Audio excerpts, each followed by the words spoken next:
Ministers, they approved the bylaw, which has getting into a lot of details about the level of virtual asset activities, the licenses, the capital, the structure of the fees, in order to make it transparent for potential investors, whether they are local or international, to come and invest in such platforms, custodian of private keys, and to be part, to create this ecosystem of virtual assets.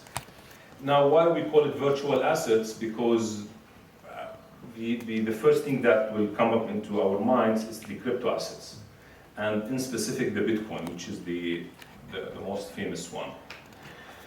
But eventually, within the coming few years, we expect that a lot of tokenization would be implemented to different assets like shares, stocks, bonds, and even the title deeds of properties. So going forward, even we have the Department of Land, that الأراضي والمساحة. Okay, so you need to go there, and now you don't have to go there. Actually, it's always try to attract investments to Jordan. Someone can argue that by cryptocurrencies that you are, promoting the investments outside. So we shouldn't be looking at it this way. When it comes to cryptocurrencies, actually it's only one world, so it's one space that we live. How many blocks had been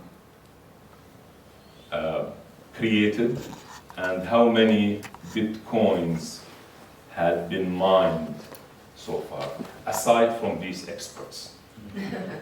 2030, it stopped mining. Okay. There is 1 million Bitcoin reserved for Satoshi. Okay. This wallet doesn't have. What's your name, please? Shadi Asas from Jaya. Okay, thank you. It's 21 million. Okay, so there's no further mining. It's like gold mines. Okay, I think 85% of the gold so far had been mined for the past 100 years. So when it comes to Bitcoin, we're talking about 21 million. 20 million had been mined since 2008, with 1 million blocks in presence. So the remaining, as this gentleman has mentioned, the remaining 1 million. So in the coming 10 years, 90%, so 900,000 will be mined, and 100,000 Bitcoin will be mined for the coming 100 years. Yes. In order to include in the governance of the cybersecurity technologies to be implemented, currency, to the crypto assets within the broker and the platform. And within this decentralized platform, we have also the activity that, because they have experience in custody as a whole, so they would add some technology in order to be custodians as well. And we have the advisory services, or the ones who's going to be promoting for the issuance of such tokens or such crypto assets. So again, we want to make sure that no lost private keys to be there, and we're trying to look at a crypto asset list issued by Central Bank of Jordan. They are the owner of the monetary policy, and he managed to hack. I don't know how. I think we hear that the birds there, they don't fly without permission, but nevertheless he already made it through, and he hacked through, and he made this thing. So it was an unfortunate thing to hear. As the world is learning, this is why when you mentioned 2013, when this one, maybe if he's doing this hacking, maybe now he's maybe under the run. He's not caught yet.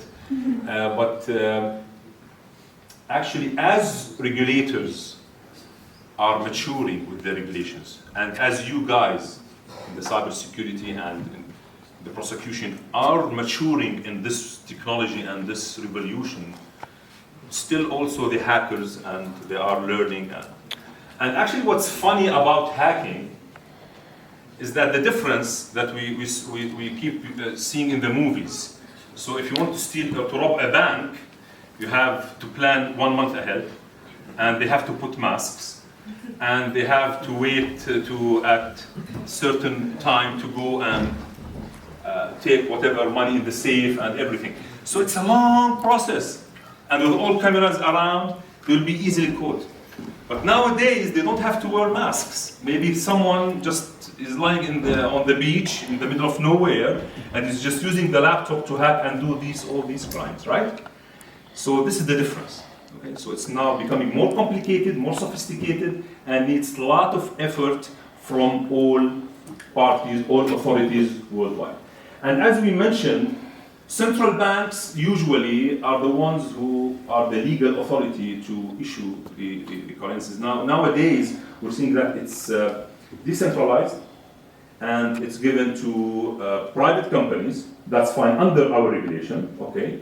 But still, now we are decentralizing the whole thing. So things are becoming more complicated on our side as well. Okay, we mentioned the crimes. Okay, so this is, in a nutshell, this is our regulatory vision in Jordan Securities Commission, JSC. So we have this beautiful chart, okay, and I thank my team for making it happen.